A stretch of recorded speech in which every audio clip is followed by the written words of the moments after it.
தற்போதைய அண்மை செய்தி. சென்னையில் ஆபரண தங்கத்தின் விலை சவரனுக்கு 560 ரூபாய் குறைந்து ஒரு சவரன் 1,16,640 ரூபாய்க்கு விற்பனை செய்யப்படுகிறது. தங்கம் விலை சவரனுக்கு 560 ரூபாய் குறைந்துள்ளது.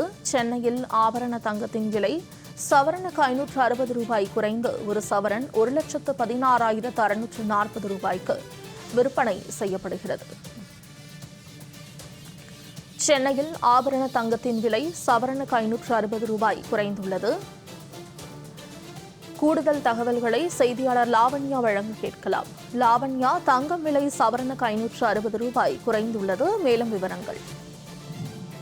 வணக்கம். ஆபரண தங்கத்தினுடைய விலை சவரனுக்கு 560 ரூபாய் குறைந்து காணப்படுகிறது. ஒரு கிராம் 14,580 ரூபாய்க்கும் ஒரு சவரன் 1,16,640 ரூபாய்க்கும் விற்பனை செய்யப்படுகிறது. வெள்ளி விலையில் மாற்றமின்றி ஒரு கிராம் வெள்ளி 300 ரூபாய்க்கு விற்பனை செய்யப்படுகிறது. தொடர்ந்து நடப்பாண்டினுடைய தொடக்கத்திலிருந்து தங்கம் மற்றும் வெள்ளியினுடைய விலை படிப்படியாக உயர்ந்து வந்த நிலையில் பொதுமக்களினுடைய மனநிலையை பொறுத்தவரை ஒரு கலக்கத்தை ஏற்படுத்தக்கூடிய ஒரு விஷயமாகத்தான் இருந்தது. ஏனென்றால் சாமானிய மக்களின் குடும்பத்தை பொறுத்த வரைக்கும் தங்கம் மற்றும் வெள்ளி என்பது ஒரு ஆடம்பர பொருள் கிடையாது, ஒரு நம்பிக்கையாக பார்க்கப்படக்கூடிய ஒரு சூழலில் தங்கம் என்ற ஒரு பொருளை இனி பார்க்கத்தான் முடியும், வாங்க முடியாதோ என்ற ஒரு நிலைக்கு பொதுமக்கள் தள்ளப்பட்டிருந்தார்கள். அந்த ஒரு சூழலில் தற்பொழுது தங்கத்தினுடைய விலை சற்று குறைந்திருப்பது பொதுமக்களினுடைய மனநிலையில் ஒரு ஆசுவாசத்தை தரக்கூடிய ஒரு விஷயமாக இருந்தாலும் இன்னும் குறைய வேண்டும் என்பதுதான் பொதுமக்களினுடைய மேலான எண்ணமாக இருக்கிறது.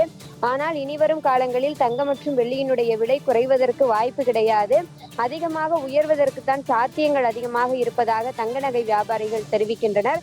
அதே போல பொருளாதார நிபுணர்களின் கருத்துக்களை அடிப்படை வைத்து பார்க்கும் பொழுது ஒரு சவரன் 2 லட்சத்தையும் தொடக்கூடிய ஒரு வாய்ப்பு இருப்பதாகவும் தெரிவிக்கின்றனர்.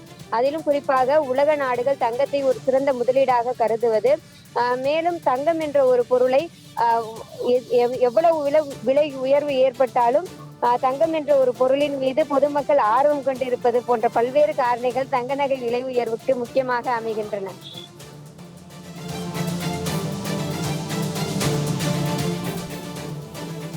லாவண்யா, தகவல்களுக்கு நன்றி.